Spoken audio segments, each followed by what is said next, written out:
All right, that's right. I need to call this meeting to order. Right. All right, it is 9 o'clock and I'm gonna call this meeting to order. This meeting has been publicly posted and meets all of the requirements. At this time, before we do introductions and allow staff and committee members, the first order of business is to elect a chair for this committee. I will I will ask for nominations and conduct the rest of the election. As soon as that occurs, then the new chair will then take nominations for the vice chair, and then we will proceed with our meeting agenda. So with that, are there any nominations for chair of the Ag and Extension Education Committee? I nominate Dennis. All right, are there any other nominations? Any other nominations? All right, any other nominations? So we have a nomination for Dennis Bengelski to be the chair of the Ag and Extension Education Committee. I make a motion, we nominate him for chair and cast unanimous ballot. All right, there's been a motion to approve Dennis as chair, cast unanimous ballot. All of those in favor signify by saying aye. Aye. All those opposed say nay. Motion carries. Dennis, you are the chair of the committee for the next couple of years. All right, would you please take over and do nominations for vice chair? Okay, are there any nominations for vice chair? I'll nominate Kenny Yeager. Are there any other nominations for vice chair? Are there any other nominations for vice chair? Are there any other nominations for vice chair? Make a motion to close nominations and cast unanimous ballot for vice chair. Okay, I'll second. All in favor? Say aye. Opposed? Ken is our vice chair. Okay, so let's keep going here. I will pass around the roll call sheet. So if you could add, Larry, we didn't have your mileage, so if you could put your mileage down, and then next time it'll be in there. Yeah.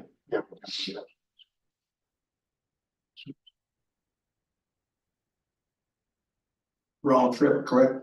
Yep.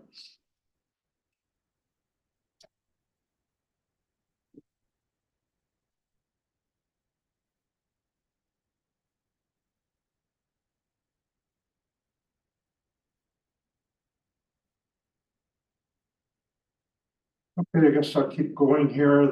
This meeting and all the meetings of this committee are open to the public. Proper notice has been posted and given to the media in accordance with Wisconsin statutes that the citizenry may be aware of the time, place, and agenda of this meeting. Okay, roll call is going around. It looks like everybody is here. Done the elections already. Could I have a motion to accept the agenda? Motion to approve the agenda. Second. All in favor? Aye. Opposed? Okay, next we need to review and approve the minutes from the previous meeting of March 25th. Motion to approve. Second. Second that. All in favor? Aye. Okay, next item on the agenda is correspondence. I don't have any correspondence, but I would like to just, if we could pause and just do a round of introductions with those that are in the room. I will start. My name is Chris View. I am the Area Extension Director for Area 10, which includes Outagamie, Waupaca, and Winnebago counties. Serving in a department head capacity in each of those three counties for the respective extension departments or programs. So, welcome. I look forward to over the next little bit of time that we get to spend with you, informing you of what the impact of what extension does and is doing and will continue to do. And with that, I will turn it over to either Christy or Amy, whoever wishes to go. I'm Christy Gabrielska. I am the food wise coordinator in Waupaca County. My home base is Waupaca, but similarly to Chris, I actually cover 4 counties. So our program is Calumet, Outagamie, Waupaca, and Winnebago. And we have nutrition educators in 3 of our 4 counties. So Haley Paul is our nutrition educator here in Waupaca, and she's coming home from South Carolina today, actually. So not here today, but Food Wise is a program that's federally funded, and we work alongside with the nutrition education component of the Supplemental Nutrition Assistance Program, formerly known as food stamps, so food shares, the current name for that program. So we provide the education that goes along with that nutrition program. So anyone who is eligible or participating in the food share program is our target audience. So we collaborate with a lot of community partners such as WIC, Head Start, Healthy Beginnings up on 2nd floor, food pantries, school districts within the county that have at least 50% of their students participating in free and reduced lunch or are eligible to participate. We have collaborated with community gardens. So really our efforts work with our community partners to increase access to nutritious food, whether it's helping our audience to receive that food at the partnering agency, or helping the partnering agency make it easier for our participants to access that food. So one example is we collaborate with a coalition to operate the community garden, and then we have that produce grown at the community garden in here in Waupaca donated to the little free food pantry within the Waupaca Public Library, so increasing access to that nutritious food. You'll hear lots more, but that's just the. Yeah. Larry's new, but they also go to schools, certain levels, and they do cooking type things, or how to make up food nutrition. Edible, I guess. I say edible. That is one way to. They made me eat some beets. We did do that, yeah, Oh, They made you eat beets. yeah, they we made him force him to do it. I had to stay after it until they Just were like home. Yeah, Haley goes into the elementary schools and does a series of nutrition lessons with kindergarten and 2nd grade classrooms. Thank you. I'm Larry Eisentraut.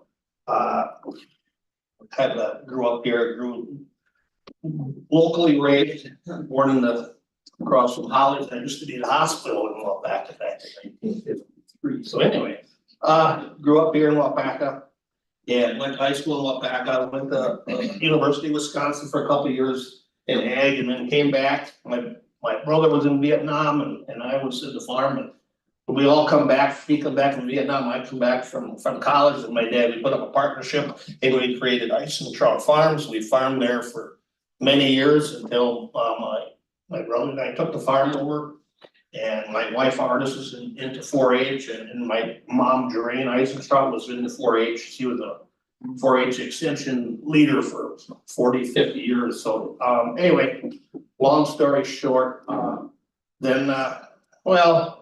we started to grow our farm, and we got we were blessed. We got the river runs right through our property. Probably not the right place to be in a mega farm. So we chose to went organic and try to make things go. So I'm farming right now with my son Paul, and then we're organic dairy farm. We got about 130, 150 cows. So it's a process, but it's try to survive in the changing times. But anyway, I've served on a lot of boards. I was with the Tomorrow Valley Co-op Board. I was with the Larson Co-op Board. I was with several boards. I was on the Waupaca County Board. And Right, it was tough because we were as a co-op board member, you're always trying to be profitable. And profits come from earnings come from sales. So either you gotta sell it, you can't just change the tax levy for more money, you know? We had to work from within, and sometimes that meant talking to your neighbor, talking to another co-op. The co-op boards met, they put two co-op boards together. So now that's talking community, bringing them together, having meetings and getting a vote. And then that sometimes it meant closing facilities, it wasn't pretty. But it was trying to do the best for the community, again, trying to survive and to still provide a service, whether it be for feed or fertilizer or fuel or whatever.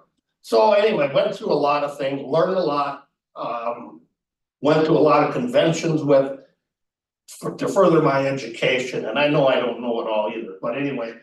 I threw my hat in when Dave Johnson decided to run. As a friend and a neighbor, I wasn't gonna run against him, so that's why everybody, why did you run? I said, well, cause I told Dave I was I'd like to try that. Cause I've been busy farming and I'm shifting gears now, I'm not in fourth gear, I turn around and I step off the tractor. I used to watch my dad do that, she's really slowed down, and now I'm doing the same thing, so I'm in first or second gear rather than fourth gear running, helping my son run the farms. And I got a little time for this, so. Anyway, thank you. Okay, I'm Dennis McGilsky from the Clintonville area, representing the town of Larrabee and a little bit of Union and DuPont. I worked 34 years for Farm Credit in Clintonville. It took early retirement with health issues.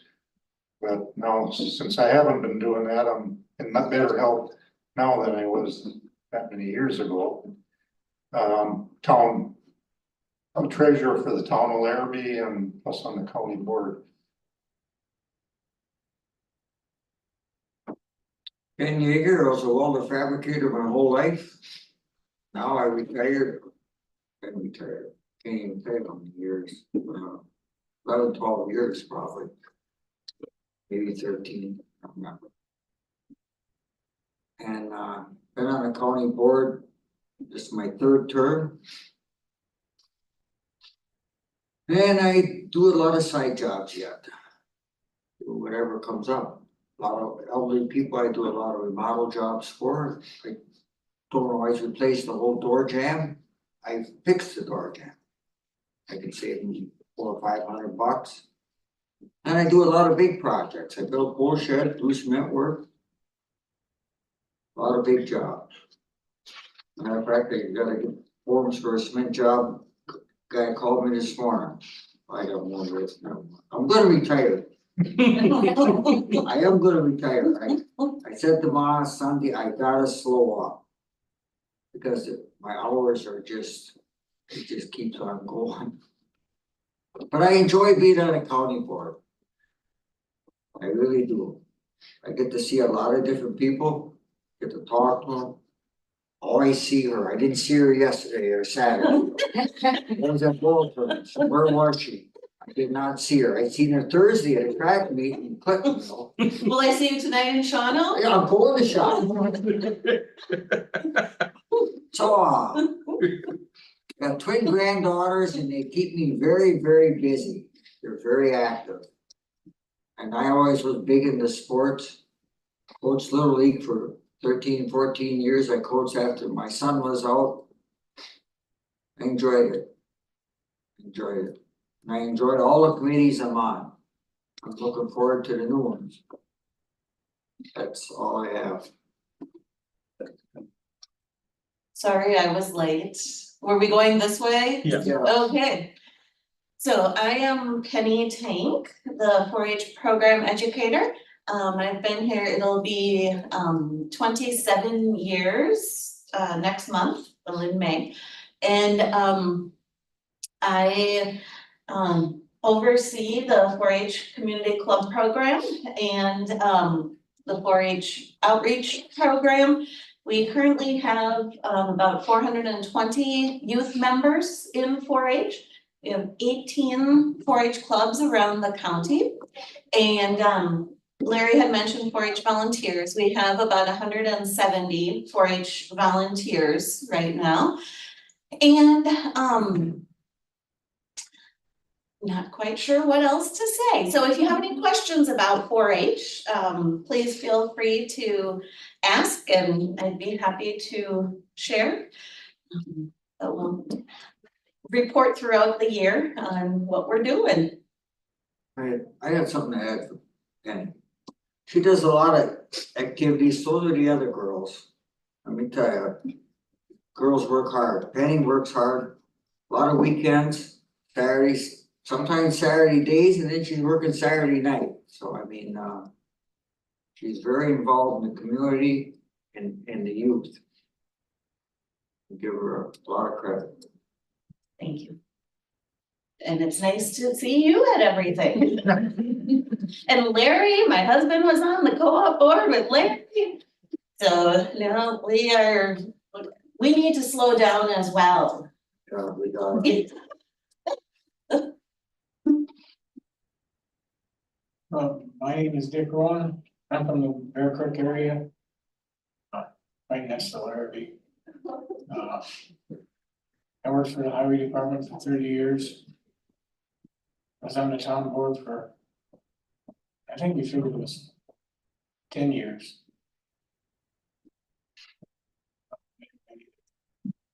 17 years. Anyway, enjoyed work for the highway department. It's a great job. It's like being a farmer, you're outside every day. Get to connect with a lot of different people. Some of them are not so good and some real good. Been on the county board for, I don't know, I stopped in, because I didn't know exactly how many years it was. They said it was 10 years, so.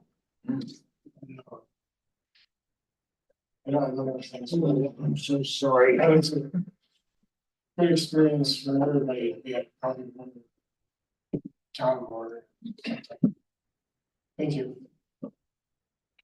So my name is Bernie Ritchie. I'm from the Larrabee, Lebanon and Muckwood. There's a small sliver of Muckwood there. That's just north of New London, goes up to the Sugar Bush area, and then comes all the way over to Royalton. I've been in construction since I got out of school. I started out working for Lathrop Farm Equipment, where we go in and gut buildings and then put them back in and then fix silo unloaders, fix feed conveyors and different things of that nature. Then from there I went to Murphy's, excuse me, and I started out driving a cement truck, and that just wasn't for me. So then I got into their paint shop, and then I got into their asphalt division, and I liked asphalt. It was outside a little bit more, and it was more hands-on. So then I worked there for a few years, and I went to Northeast Asphalt, and better pay, better benefits, better everything. I was getting older, and I thought, well, there was an opportunity to work for the county, so I went to work there. Loved what I did there. There was such a diversity of what you were doing. Unfortunately, the wages there weren't enough to keep my standard of living up like I had liked it. So then I went back to Northeast, and 2 weeks ago, I think was my final day there. So I think I'm done with that now. While I was on the county board before, this is my third term now.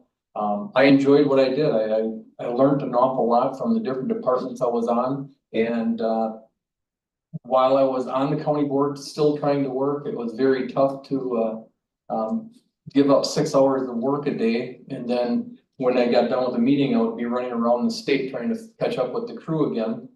So I talked to the individual that was on before me. He took the position back, and I told him whenever he was ready to resign, let me know. And so once I found out that he was done with his last meeting here, I decided I would run for it again. I was fortunate enough to win, so I'm back. Hopefully I can get on a few more committees in the future, but I feel I'm going to be running for this for around, hopefully be on for another total of 6 years. I said 10 years was enough, so I've already got my 4 in, so that kind of set goals instead of being an anchor. Be someone that can, keep moving along, so that's myself. I'm Amy Ebert. I'm the community development educator, just for the Waupaca County office. And you heard me talk a couple of weeks ago, but I am the newest educator to join the extension office. My first official day was April 1st. But I've been doing this position part-time as an LTE since last May, I believe it was. Before that, I was a program assistant in the extension office for almost 5 years. So the last year I was actually doing both jobs, which was a lot of work. And I don't know if I would do that again, but it gave me a lot of good experience and brought me to where I am today. So my main program focus is organizational and leadership development. So I'm really going to be looking at developing local leaders and promoting civic engagement efforts so that folks get out into the community, build community, they volunteer, they know their neighbors, they vote, they might join a county board. So really just developing a pipeline of leaders to serve the future county needs. That's all I've got right now. Sorry, I just want to add on what Ken had mentioned about, working a lot of hours. I think, each of us does have the role that we have, and it depends on our audience. So, looking at our audience, when I'm working with youth and adults, they're basically available evenings and weekends. And so, just the timing of things is different depending on what we're doing in our role. And, like Amy will have community meetings in the evenings or sometimes maybe even early morning, which I wouldn't be doing that.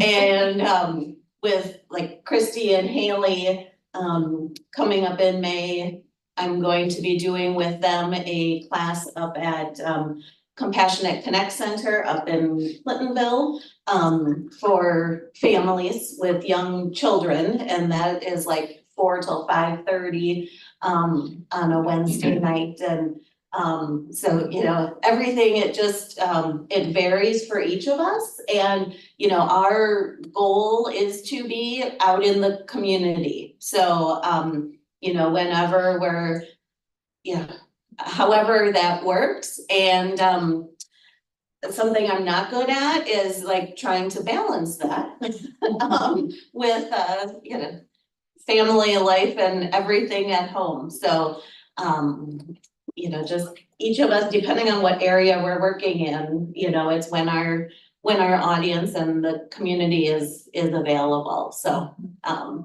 doing what we can. Okay, nobody has anything else to add? And I guess we'll go on to number 7, administrative department report. Chris? Sure. I have a couple of updates. So facility wise, some of you may have heard that there's some remodeling going on. We are a couple things. One, Ron and the maintenance team are doing a very good job trying to keep us informed of the construction that is going on in the lower level on the finance suite. Because it does at times have an impact on how we work within our office, especially when they're gonna start busting holes in the walls and do that. So they've been giving us a good heads up. If we have the opportunity, we've been able to use some of our remote work possibilities, or it may not impact us on that day because we might be out in, the public as Penny mentioned. So trying to work with that, and about the time that they're probably gonna stop there, then they're probably gonna start working on the health department directly above us. Which is one of the things that everyone in the courthouse at some point is gonna have construction noise above them, below them, or around them, in the The next. question is, they're digging on the. Yes. They're gonna bust them walls out or move it out. They are, so what they're doing is they're creating a light well, so they're digging out, they're gonna put windows in. And then they're gonna put a retaining wall with rails to allow light into the lower level. Which is also one of the things that I think we're being appreciative of, because we are gonna move, our space is the LL 42, the large meeting room. We're gonna take over that entire space. And they're gonna do, when they get to remodeling our portion, they're going to be putting in a light well, the same thing on the east side. So we understand that it's gotta be done in order to do that, and light is, light is a good thing. Transitioning to looking ahead, we got our first set of schematics back from, the architect team. We met as a whole group, we had a number of suggestions. Penny and I first met, and provided a bunch of input. There was a couple areas that the drawings did not take into account some of the things that we needed, so. From what we understand, I haven't been through this process quite at this level of depth. This is pretty normal, going back and forth until we get, to the point where they actually have start to work on the blueprints and, finish framing things out, and that kind of stuff, so. We will be down in the lower level, where LL 42 is. We will have a space where individuals can walk up, a counter space, but then also, would have, I'm gonna call it secure, but at least we have a door that we can open so individuals, aren't just wandering into our space, but yet there's plenty of space for them. Plus, for those that have been across to 1016 in our conference space, we're also have a conference space similar to that other departments and other meetings could use, but it's also for our own meeting. So we're kind of looking forward to it, but it seems like it's a long time there, and it's, but we will be, I believe we're gonna be included in phase 1 because that space is empty and they need to finish it, move us, create the, create a, whatever, that little square game, you have to have the open square to move things around. And I think that's where they'll be once they figure out the whole steps. They gotta put a big hole in the south wall to get the big stuff in. So that's gonna, I'm on public property there. I think, do you know what's on public property? No. Anyway. So they're gonna be cutting a big hole in the wall, cause they gotta get the boiler in here and everything else. Yeah, furnace stuff. So I mean, that's, Heat pump or whatever. Yeah. It consists of a boiler. Yep. So I mean, there's a lot of stuff gonna be going on at one time, and they're gonna try and do it, so there's. Not to cause too much interruption. Have you been downstairs at all yet, Larry, and looked around? Not like, no, I haven't snooped around, no, I Oh, haven't. no, but you can walk I don't have around, a bad to go. but it's. I mean, it's gonna be interesting, Yep. but there wasn't many options here, it was either remodel or new. And I know the 30 million or 35 million is a lot of money.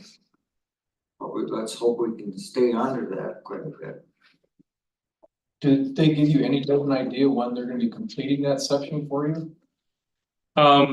So that's, some of that is, that has not been determined. We're in the planning stages yet. And then once the data comes in and they can start to build the cost estimates and the material lists and things like that, then they will have a better idea as far as timetable. I missed the meeting, the board meeting on Wednesday. But I heard it passed. Yeah, They're waiting for that first. And now they can start going into the final, cause the only money that was approved was for the basement. And the elevator. That's all that's been approved so far. Everything else has gotta. Go to committees, finance, us. And county board. It's a slow process. Yeah, from what I read, it was like the 6th or 7th phase for bonding money to go for different projects, but it's a step to do this. And then when that's done, then we'll do this, so we're not borrowing the whole thing right at once, but try to. So it's a process over 2 years, so whatever. So as we get a little closer, we'll keep you in the loop as far as the impacts. It's one of those things, at least from my perspective, it's kind of exciting to try and build a space, but yet it's also, I don't know if it's challenging because we're dealing with paper and, you know, a two-dimensional drawing, whereas trying to figure out how will that actually, what will it look or feel like? So it's part of the process. So a couple things just on staff. I'm gonna cover a little bit more there. We have a few more staff than Penny, Christine, Amy, and I'll actually have a spot where I cover that in my I've got a short presentation. I'm the educator report this week or this month. So couple of other things. Tomorrow we're conducting interviews. Are you coming? Did you get invited? Is that noon? Yeah. Yeah. Okay. All right. So we're conducting interviews for our vacant full-time support staff position. So that was the role that Amy was in full-time.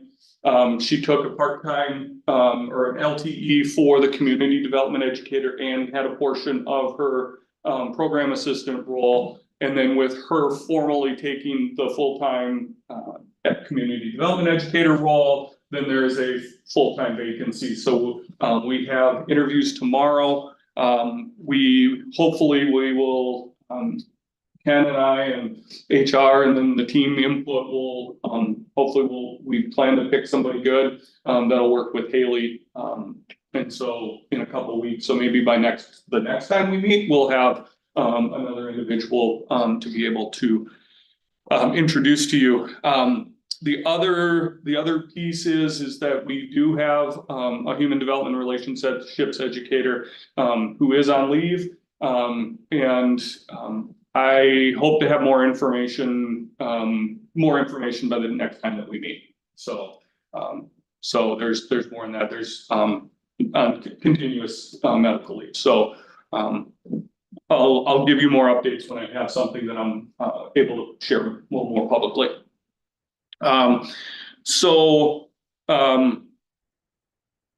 The other pieces, I'm gonna, in the interest of time, so department, I leave the bullets on there to help remind me of what are the things that I normally want to share with you. And I think some of our department updates and some of the area and state updates I'm gonna cover in my educator report. So if it's okay, I'm gonna switch to that. Christy, would you please start those? So I did give you a copy of some slides, and while they're going around, I'm just gonna show a visual, and that's right. Okay.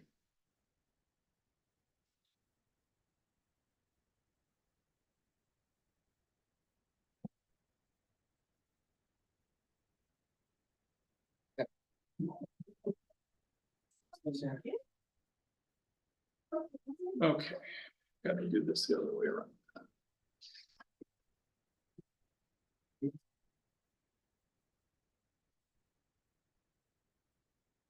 All right, I'm sharing screen so that it will be included in the live stream.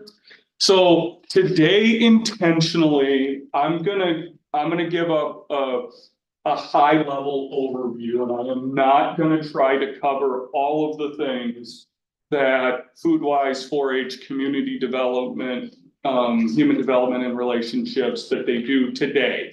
The part of that is because each of our team members are experts in their area. So while I could describe in general, over the next couple of meetings, we'll allow them to dig down and give the impact. Yes. Do you have a slide of what Area 10 is? I can get that for you. Well, I'm just curious. I see. Yes. Your area director. Yeah. I'm new. I'm sorry. Yes, Area 10 is Waupaca, Outagamie, and Winnebago counties. All right.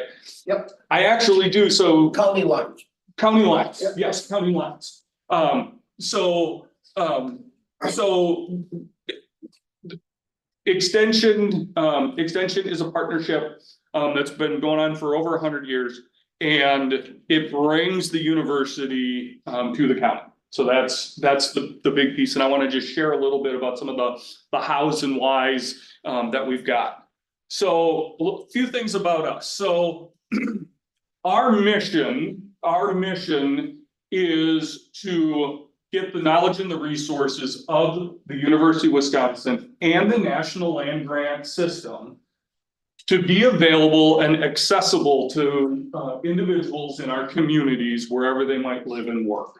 So we are trying to improve lives. We are trying to, in a variety of ways, and by that improving communities.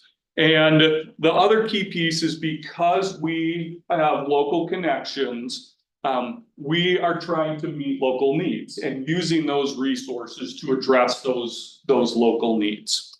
So that's our big overall, kind of our big hairy idea that actually goes back into the late 1800s, and it's called the Wisconsin idea.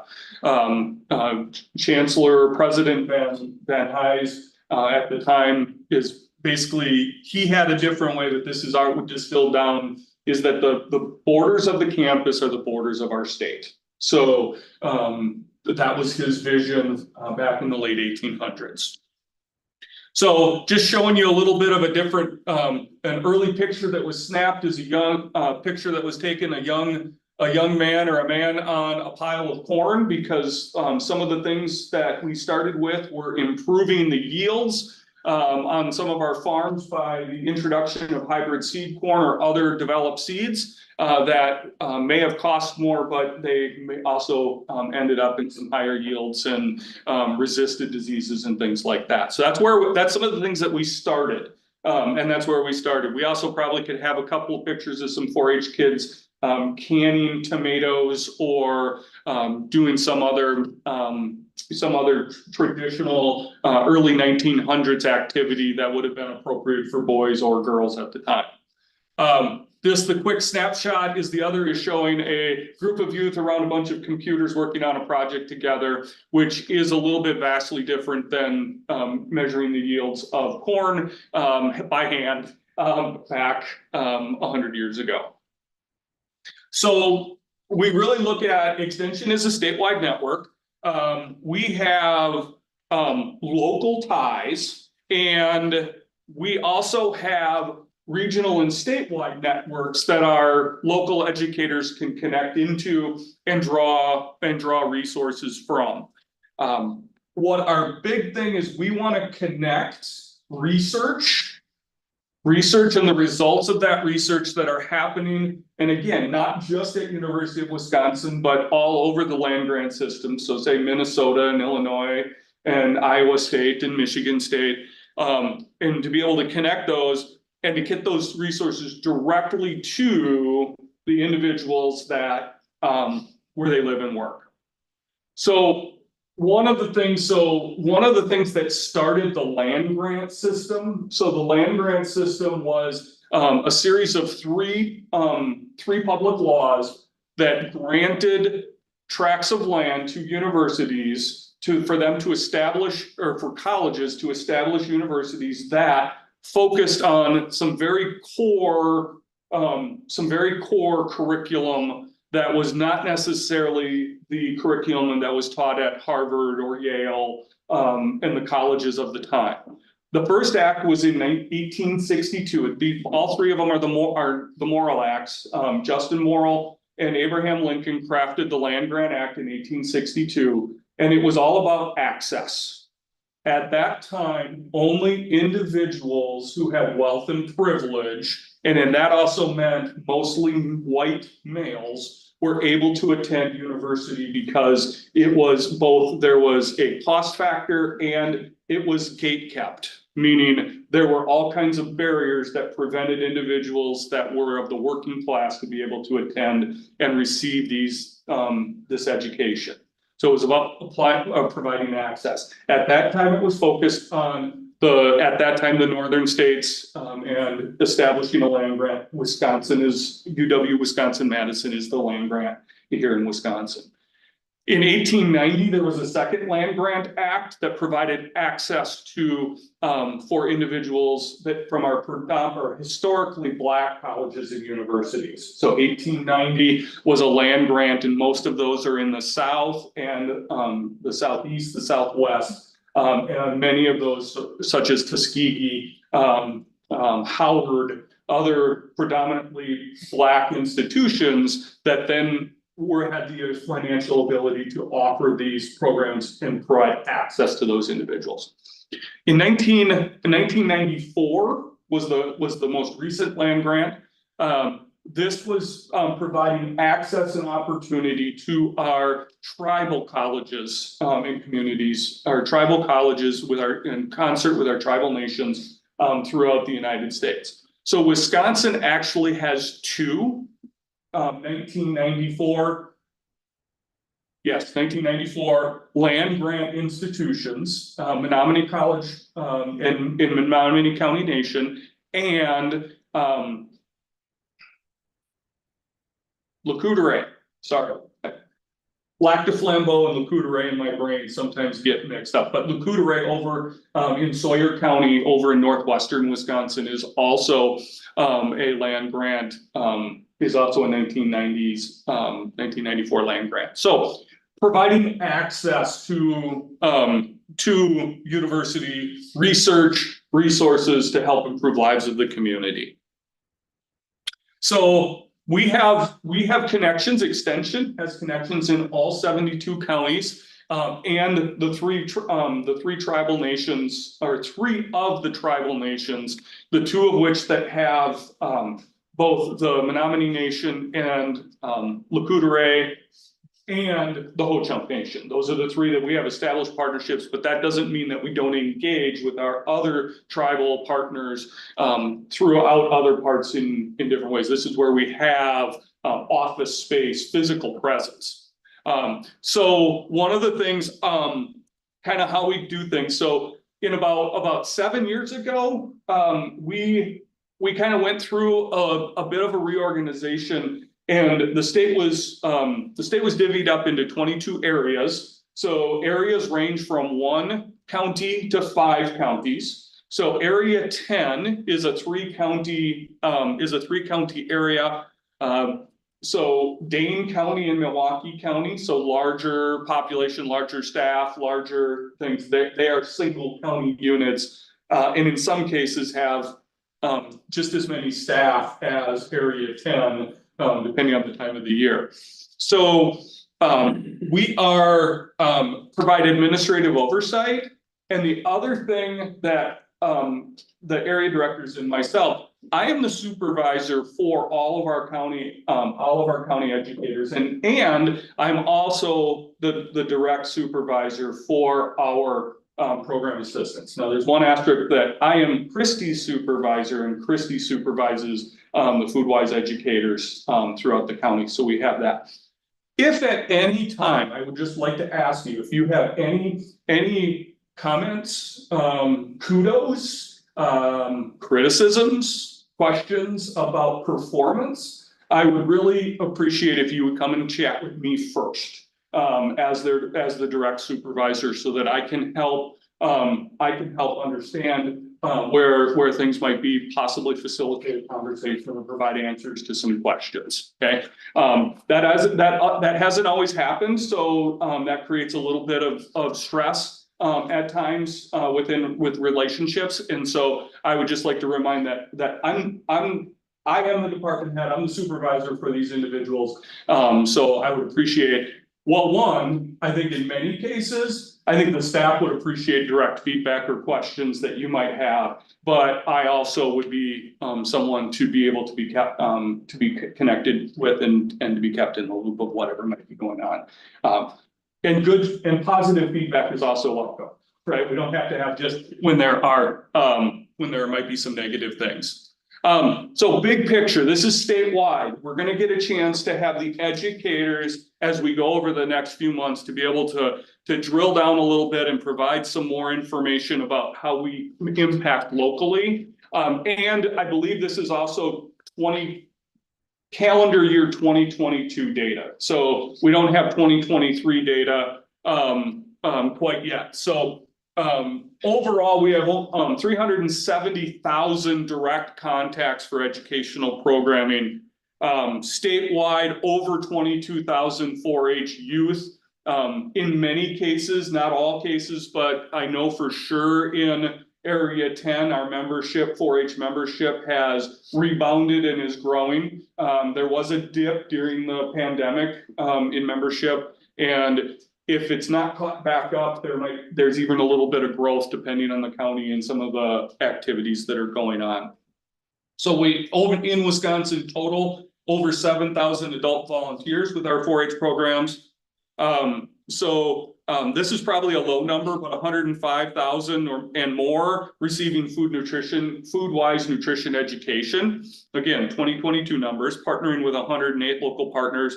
There are 3,000 partnering organizations across the state. So you kind of do some math, divide by 72 counties and things like that. It's a large number of partners. 250, more than 250 businesses receiving development assistance. And in addition to 4-H, there's an additional 12,000 volunteers that are, so that's including 4-H plus another 5,000 volunteers that are volunteering in other areas.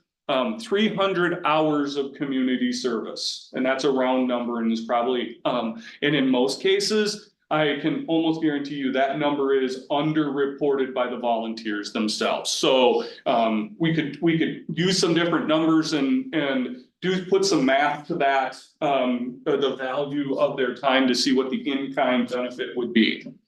So how does this look, and how does Extension come to life here in Waupaca County? So here is our staff. So there's a couple that are not here, and then we've got some things going on. So we've got Penny, Christy, Haley, which Christy mentioned. So she'll be back at you'll get to meet her at one of the upcoming meetings. Amy, Tiffany Eliadis is our HER educator who is currently on leave. Our program assistants are right now Haley and Macy Popple, Haley Nelson and Macy Popple. Macy is an LTE currently, and so we will have it could be Macy, it could be someone else who will be the full-time program assistant. We also have some opportunities for some LTE staff. For example, Allison Acker has been working with Penny as part of an AmeriCorps program. AmeriCorps is it's a domestic Peace Corps that individuals provide service, they get a living stipend, and as a result, Allison gets some valuable hands-on experiences and also helps Penny reach a broader, more diverse program. There at times this program provided an opportunity. There might be summer or special program assistance. We have some money in the budget to be able to do some special projects, things like that. And then myself, I'm the area director. I serve as the department head, but I also oversee things. And I'm also connected, just like our staff are connected to statewide teams within their content area. I'm also connected to statewide work groups that we work on, and then that we bring back that information to our local county. So a couple of things, some additional resources, the connections, and this is just a sample. All right, so as I was sitting there putting things, this is like, okay, don't make the slide too busy, don't add too many words, but some things, additional resources that our community has access to just because we have an extension office here in the courthouse and we have a presence. So there's also a Healthy Communities Coordinator, which is part of the FoodWise program, that partners with the educators and to help make policy change within organizations and groups to support healthier lifestyles. We have a Ask a Gardening question portal. So while we may not have master gardeners on site, we do have access to resources to help individuals. And this is a statewide portal, so individuals can come through our office, or they can go on a website and enter their question and get a response to whether, how to get rid of a certain weed or whether these insects are friendly or not on their plants. There are statewide horticultural webinars that individuals can participate in. The horticulture team has a series of, usually they do them in groups of 3 along a theme. Horticulture educators from across the state provide webinars that anyone across the state are able to access and be part and do the part of the question and answer. Plus those webinars are also recorded so individuals can watch them later. If that time didn't fit, they can watch them when it does fit, and those are available on YouTube. So there's also an ask an agricultural question. So currently in our staff, we do not, Waupaca County does not have a county-based or a regional crops and soils educator, nor a regional dairy educator. So while that would be a valuable position and there would be a valuable connection, we are able to connect individuals that have questions to some of the more basic questions, and through the Ask an Agriculture question portal, we can assist individuals for entering information in there, or we can provide the resources and individuals can enter things in there and get information back. One of the things that has also been going on over the last couple of years, our ag program has been developing topic hubs. So there are some very common questions that get asked at certain times of the year, that they've developed a topic hub, a resource page that for individuals, even like myself, or we can direct the producer to them. So things like, where's the custom rate? What are the custom rates? Where's hay at? The pricing for different hay and other commodities, and also land rent. What is the land rent? So there's some general things that we can provide those resources to those, and we have them. So we still provide connection to the service. Plus, there are a large number of regional programs that individuals would be able to participate in, and there are statewide webinars or recordings of, there's a Badger Crop Connect that they give an update of what's going on within crops, and they do that depending on the time of the year. Monthly, they might go every other week, but those are things that used to be done regionally, where only a certain small group of people, because they were done in person and by educators, that now they're available to individuals across the state, because essentially there are some things that, yes, there were some not so fun things about COVID, and there are some things that we have carried on of what we've learned how to do and how to connect individuals statewide using some of these tools and resources, and to be able to keep going.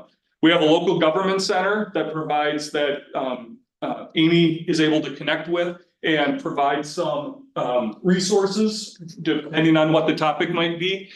Sometimes our staff, and especially right now, Amy's in the role of being able to be a traffic cop, kind of redirect people to where they need to go, because there's all kinds of cool ideas, requests, and be able to go. And then there are statewide educational experiences. So at some point, Penny's going to tell you about all the things that she provides as far as educational experiences here in Waupaca County. But then there are also statewide experiences that then provide, that are coordinated at the state level, that the 4-H members here have access to, that are just the scale of such makes sense. So, and other statewide teams and other cool opportunities. So just wanted to connect of some of the additional resources. So real quick. So this is a generic slide because there is not a Badger County. So just in case you were wondering where Badger County was, it is, well, it might be in the middle of Lake Michigan. I'm not sure. So from left to right, these are all of the individuals or partners or groups or things to factor in and consider. So we have our local needs, our partners, our statewide trends, our regional teams, And all things we're trying to figure out, okay, what resources do we have to try and bring? So this is extension. We take all this information, we're like, okay, what can we bring? And through that, we take all of that information in our local partners and projects, and then we take our local educators are like, hey, what do we have that we can bring? And doing outreach work and connecting and engaging partnerships to create environments for sustainable change. And then if we go backwards, and I'm gonna move this, so this kind of shows you that these are some of our other statewide. So this is our whole county team. So this is our county extension office, and I see it's square, so it's designed to fit in our space downstairs, because that's more square than a skinny rectangle. So we have our educators, and all of our educators have access to our statewide support, so some of those additional resources that we do. In my role, I engage with each of them and make sure that we got the budget and and our educators, and we have the space and the tools and the resources so that they can do all the things that they need and want to do.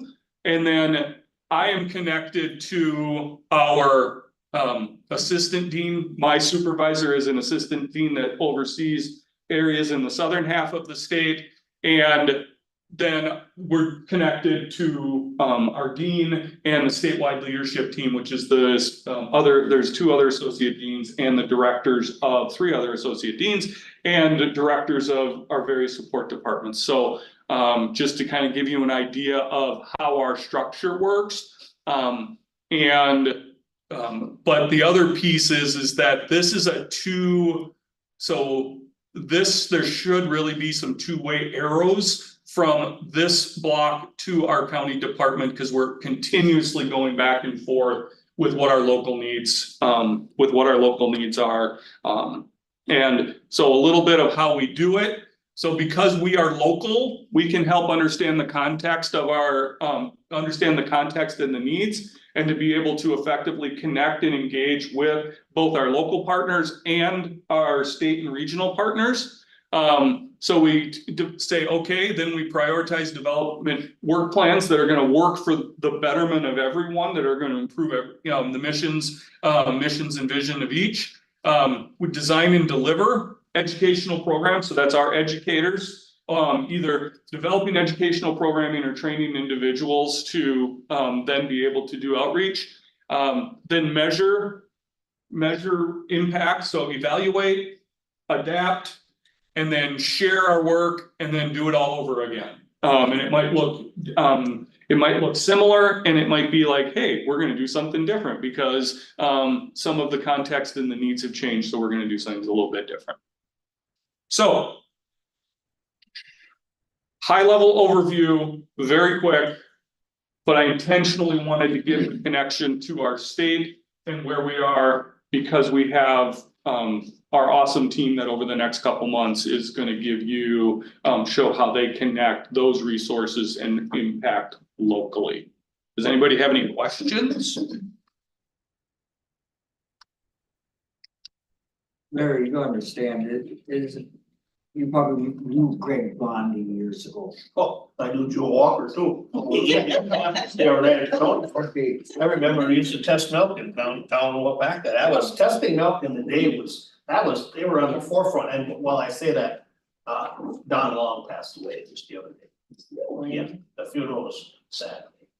And Don Long, he was the beginning of DHIA. He was one of the 4 founders and started that. I remember in Madison going to I was on DHIA one, going down to Madison, and they had room this size for a computer. Now the computers are this size, but no kidding, it was a separate room, there's a building down there, and it was all encompassed with air conditioning to keep that computer cool. I remember, I was so amazed, but he was on the forefront, but that they used to test all the milk, and now look at the dairy herds are gone, the whole state, there's hardly a dairy farm, I mean, there's only 2 left in our township, so that's how it's changed, so yes.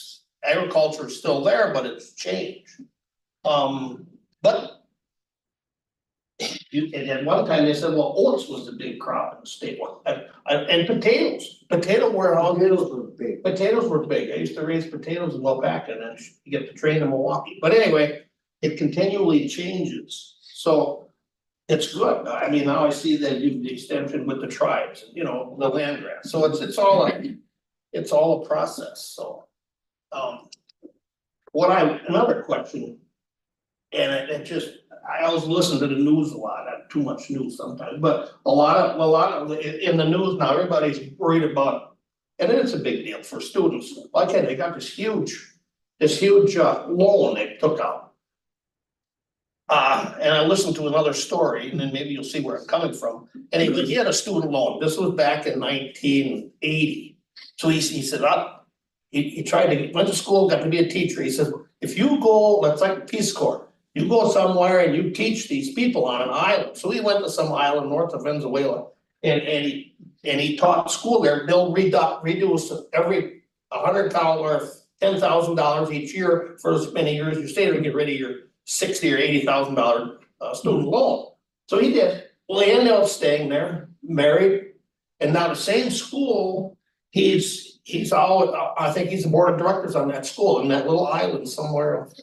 It's a great story, but I'm just saying, now I think about volunteerism, you know, and getting those students having a connection, I don't know, to the volunteerism to reduce the debt. I mean, there's a lot of students that are in a pinch and maybe, so I'm just throwing that out for maybe another step that you can do I don't know if maybe they got the program already. So I do know that there is a public loan forgiveness, so if you work in certain sectors for a certain amount of time, there can be a percentage of. Right. So similar locally, I know I have a couple of staff that every now and then I fill out the verification. Okay, no, for. that's all, I was just thinking of that, and we got to talking. No, I mean, that's a good one, and so. At least for us, I'm still gonna say our relationship with Extension of UW Madison is still a little bit on the newer side. I'm trying to remember what year it was and how long we moved and were a fully formed division of UW Madison. I wanna think 7 years ago, 6 years ago. I was thinking 2018. Okay, so 2018 was when it was official, so even less than that. And so we are continually learning and growing connections within the big UW Madison campus. We were part of the UW system administration, and we kind of were isolated, not on purpose, but we were, and that's just what happened. So there. I'm listening because there may be connections somewhere that we can like, hey. Well, but Just it's, like- you say you're connected with the federal land grant, so you know, the Fed and the student loans kind of go together, that was the only reason I brought that up. Sure. But what else was I gonna say about that? It'll come to me. Go ahead. So do you find being the director in Outagamie County, Winnebago County, Waupaca County, there's many differences? The population here is different, the residential properties are different with the farming.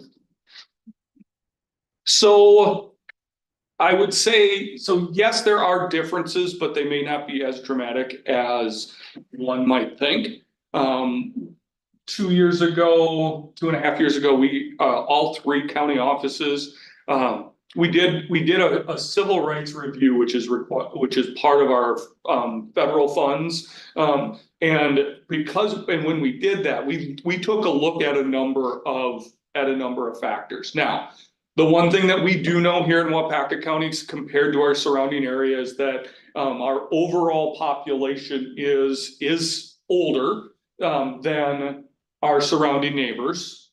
We did not necessarily compare to Waushara, but we're an aging population and we're aging at an increasing rate. So that's one of the things that does, especially for our extension programs, that was kind of like hey, you know, we need to make sure that we have some opportunity, or we look at partnering with organizations relating to that. As far as some of the trends, as far as home ownership and land use, Outagamie County has many of the similar ones. the only difference is because, you know, right, there's a significant portion, the northern part or the northwestern and western part of Outagamie County is very similar to Waupaca in some of the land use. It's just their edge, or comparison to the Fox, or in comparison to the Fox cities, is they're closer to that edge. Whereas like Stevens Point Plover isn't growing out that way, so they're seeing a little bit more pressure as far as land use and looking for residential housing and things like that. But you get up into the Shiocton corner and essentially that's pretty, you know, Shawano, Waupaca and Outagamie are really very similar with that. There are overall like agriculturally, I think the trends are fairly similar. The number of farms that are family owned are still very high. They may be structured, but it's a corporate type structure, but it's a family corporate structure. And the smaller farms for them to, and this is really across most of Wisconsin, but for smaller farms to be able to survive or thrive is they need to have a little bit of a niche. They need to do a little bit of a specialty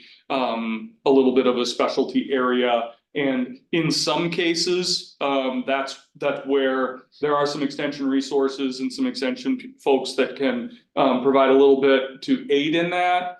Or the other primary audience is, while the producers themselves may not like, hey, our county extension agent's gonna come and help solve all the problems. We educate and get research information to a lot of the ag professionals, who then will go out and distribute that information out to our producers. In fact, I was invited and I'm gonna go sit in on an ag professionals update this Friday over in Outagamie County for the whole regional area. And they're gonna get some updates of some of the latest research. So those are where some of the changes, so a little bit, I don't wanna say, we've added a newer audience, which is the ag professionals, because they're the ones that are going out onto the farms, especially those that are getting a little bit larger. But is there areas where a subdivision is building up and then they're trying to push for different restrictions on the farming because of I don't know, maybe odors or runoff or things of that nature that could be affecting their water or anything like that? There are concerns, and that's part of where the zoning process and all of the permits come in and doing that. So yes, when you chat with your planning and zoning people, that happens in just about every county right now, that's going on. One of the things that is interesting and something that's happening, Mia Young, our community development educator, is working with the village of Greenville, just outside of Appleton. And she's engaging with them because they are looking at different ways that they can do farmland preservation. So I apologize if it's a village or a town, but that group is actively trying to work to get conservation easements and to also then the landowners to be able to compensate them for keeping it into production or keeping it in agricultural production without having to sell it, and that's their retirement plan. But that's a unique situation because it's not something that's going on in every county. I don't know, you all know there's something happening at the airport, Waupaca Airport. Is there something about you can't grow crops that birds eat? So there you go. You've got your farm there and all of a sudden they tell you, well, you can't farm that the way you used to. So those are growing pains that, you know, they don't want birds and airplanes don't go with it. Yeah, they don't match up. And it's like, well, the farm was there first, but now you gotta. Yep. So now how do you anyway, that's right. And I think and Bernie, those are the things that, yes, they're happening. yes, they're happening in Outagamie County because the edge of the residential area is getting pushed out. And so we're seeing it first, maybe we're hearing it the loudest. But it's also, I mean, it's also things that are happening in just about every county. I know I just visited with my parents on the western side of the state and I mean, there's one other neighbor that's trying to do this and there's another neighbor trying to get everybody all riled up because it's gonna be terrible for the neighborhood and you know, so, I'm not saying it's, I'm not saying it's good, I'm just saying it's becoming way more common. Just there'll be more community involvement, plain and simple. I mean, they gotta make a decision on what they want in their area. And Right, it's gonna be tough. which is, Southeast, you go behind the co-op in Greenville. Say southeastern Greenville at the intersection of 76 and 15, you go southeast from there. I know a guy that owns 160 acres there, he passed away a couple of years ago. And they want to develop. You know, I mean, you're wedged in a bunch of houses all the way around, you know, I mean, it's tough times. Building is just tough. right, well, and one of the things, and I'm gonna point to Amy, because Amy, her role, so we kind of reconfigured that. One of her big focuses is to create community and civic and community engagement so that there can be these conversations and they can be conversations and neighbors helping to solve problems as opposed to using the courts or whatever it is to solve or to be able to come to that piece. And granted, that work, right, you're just getting started. Work isn't gonna happen immediately, but that's one of the main goals. Chili, you don't have a county agent, is that what you know, like Greg Blondie would, So you would have those portals, so there is. yes. So at the time when Greg retired, Greg also retired right in the middle of COVID. So when Greg retired, there was a hiring freeze. So because at that time, immediately within COVID, many businesses, including the university, was like, we don't know how this is gonna affect things financially. There was a hiring freeze, so we were impacted by that. It also radically changed during at least the first part of the COVID, radically changed how we worked and made things a little bit differently. When, at the same time, our ag program, so we have our Ag Institute, went with, and they were emerging or rolling out a staffing strategy that included having individuals who had a much more focused area of expertise across a multi-county area. So for example, we have a dairy educator in Winnebago, Outagamie, Oconto, and Shawano counties. But dairy is what she does, and she does it very well. Her audience is, or her geography is a little bit larger. The other same would be with crops and livestock, or crops and soils, apologies. Crops and soils, to be able to have someone who is very focused in a 2 to 3 county area that would work with either producers or agricultural professionals. So that was the staffing strategy that we were moving towards. Plus, we also have statewide, so currently we have statewide farm management specialists, 6 of them, that are located throughout the state and would engage and will engage. They're part of that portal. Beef, there's some beef and livestock statewide specialists. And there's a couple other statewide folks that would be connected. At that time, when we, at the time when after Greg had retired and we had the opportunity to refill the vacancy with the regional educators, this committee had passed the budget and it was amended at the finance committee level. And so those positions, so it was removed from our budget and so that position was sunset, so it was vacant. the same thing happened the year following. There was a budget proposed to be able to have regional positions. It was removed at the finance committee level, and not included in the final budget. So, it was, so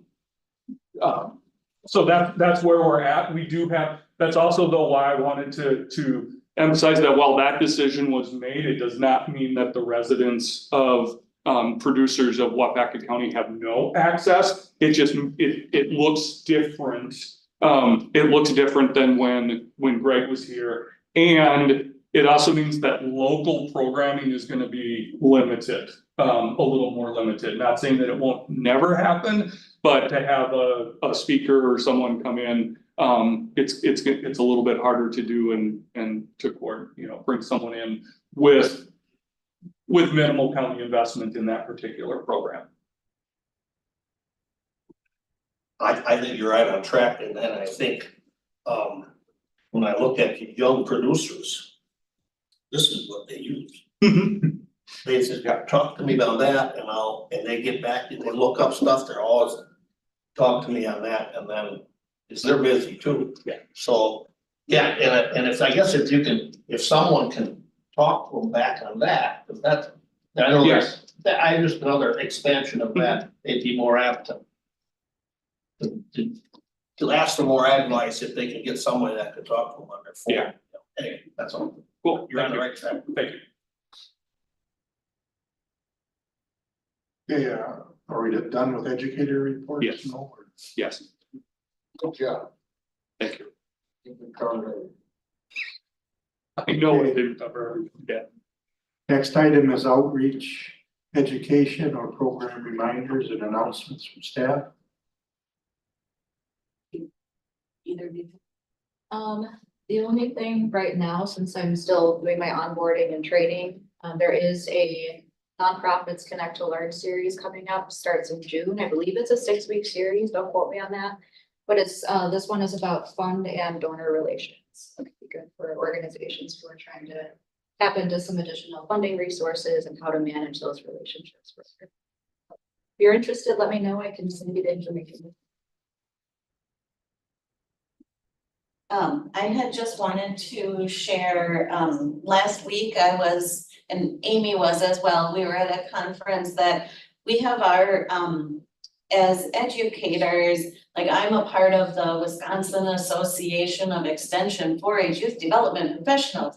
And, those professional organizations come together for a joint council of extension professionals, which it's a lot of acronyms, but last week was the conference for us to go to for professional development as well as an opportunity for recognition. And I'm the chair of the 4-H awards committee at the state level and work with all of the awards people apply for, and they get passed on to regional and national opportunities. Like last year, Alicia from Outagamie County, Dana from Winnebago, and Carlia from Calumet, and myself, we did an arts retreat for our region, and that went on to be a national award winner. And we were recognized when I was in Pittsburgh last fall. And so I had just wanted to share last week at the banquet, there were 2 awards that I was a part of. One was a statewide effort for Cloverbud and Exploring. We did a virtual series with supplies, like a kit that people got. And we had over 500 families in the state that had participated. And that was a Excellence in Teamwork Award that I had helped write up that application. And that will go on for regional consideration. And then I have a plaque for Haley in our office. I had submitted our for a social media package, which was something we had done on the 4-H Facebook page last winter, and we were selected at the state level. And so I have a plaque for Haley as well for her work on that also. And the Facebook that's really an area that we've really tried to focus on increasing the information and and to reach 4-H families and non-4-H families. That is a main way to do that. We also do still, with our current 4-H members, send a lot of emails through our system and everything like that, but Haley and I have been trying to focus on things on Facebook and things like that. So anyway, so it was just a fun time last week, and I'm excited to share that with Haley.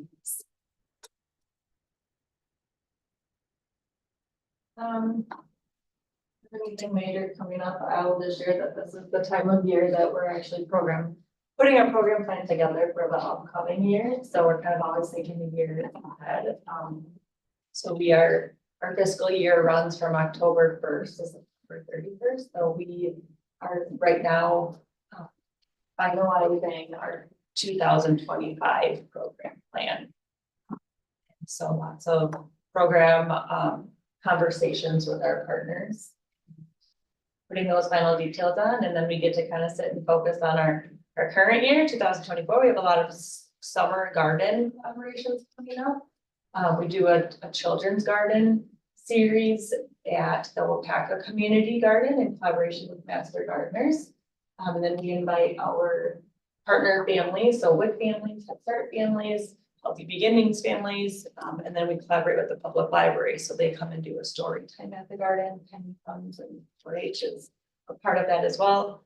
I said I don't have anything here now. I'm gonna rattle off a bunch of stuff. We also do collaborations with the farmers market, and so we sat at the Waupaca Farmers Market vendor meeting last week, 2 weeks ago. Haley Paul went to that to be an advocate for the vendors and help them to accept the food benefits that our families participate in. So we're helping to connect our farmers to the WIC program so that they can accept the WIC dollars. And then also new last summer in Waupaca County started participating in the Senior Farmers Market Nutrition Program. So anyone 60 and older or 55 and older, if you are Native American, are it's a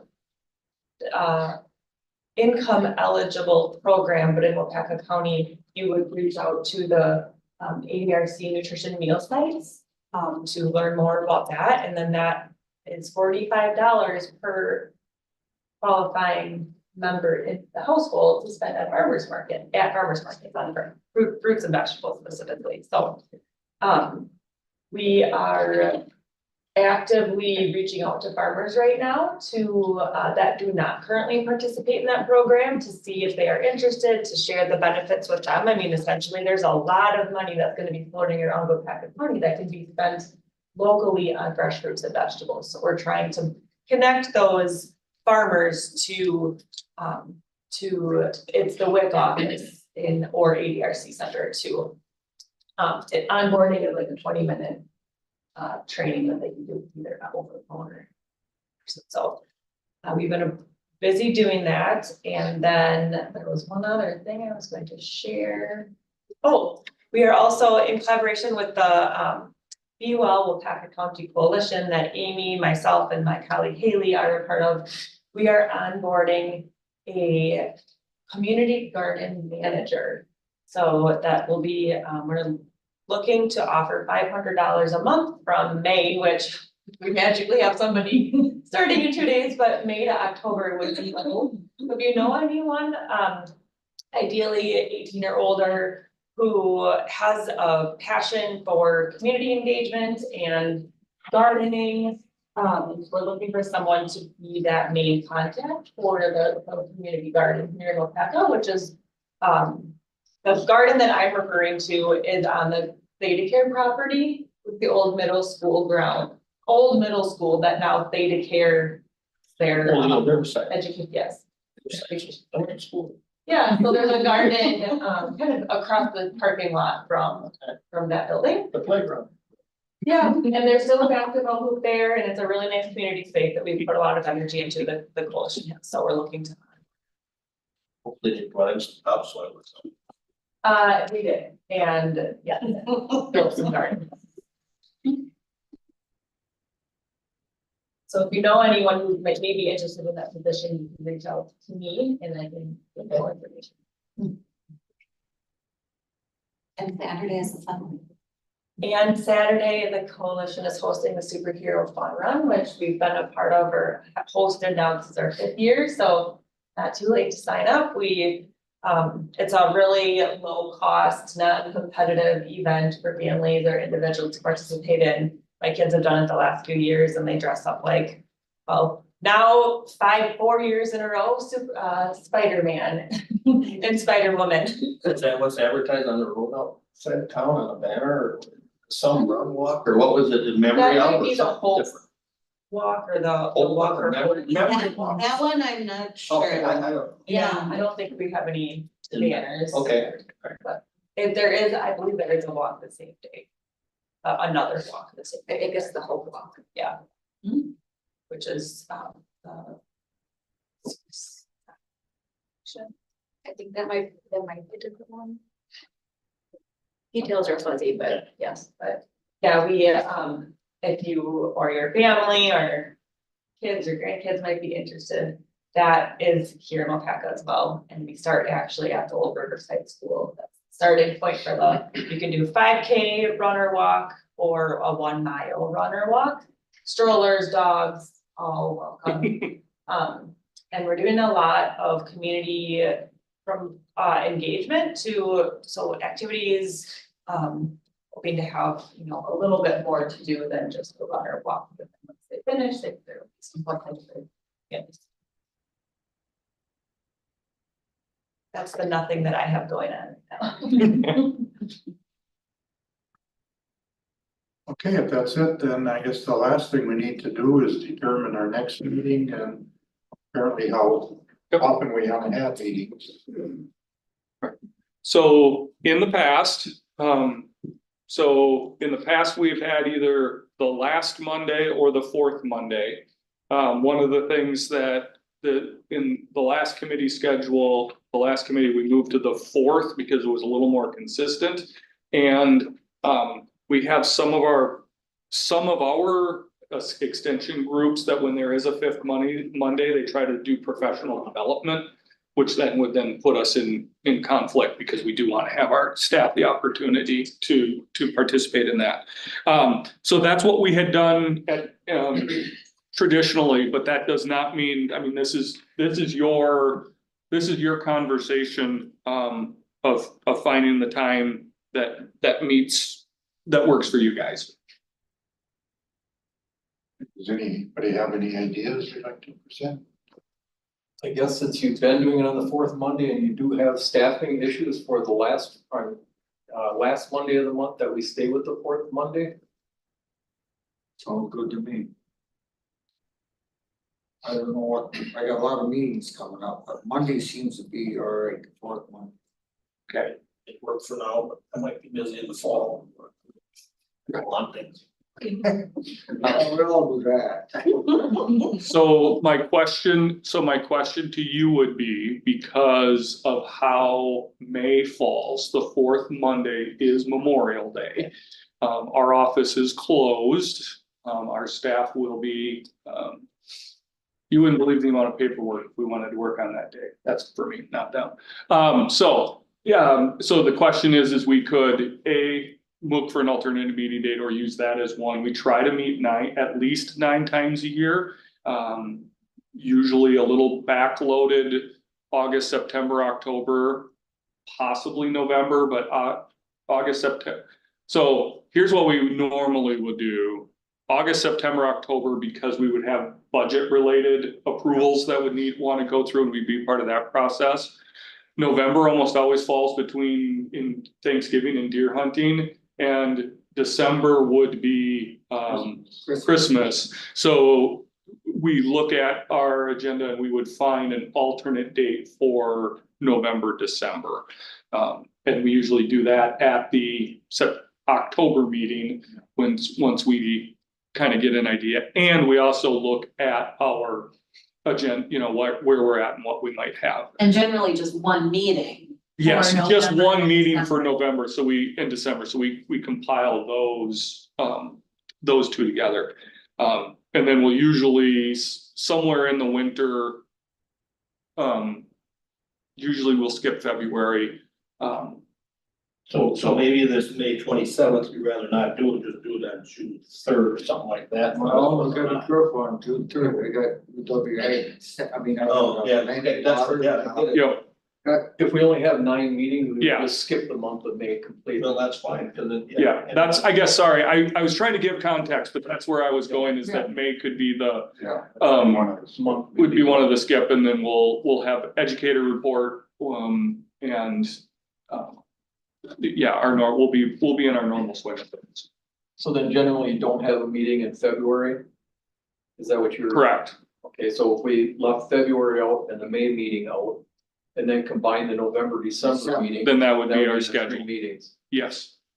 If everybody's good with that, make a motion that we would, skip the February, May meetings and then combine the November, December meetings. Second. All in favor? Opposed?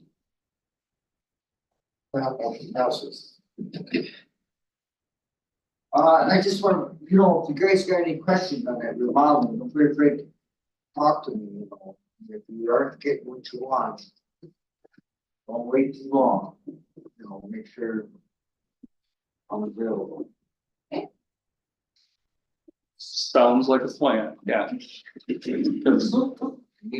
No, either Penny or I or someone, we will, it depends on what we get back from this next one, so. Yes, if there's nothing else, I'd ask for a motion to adjourn. Motion to adjourn. We are adjourned.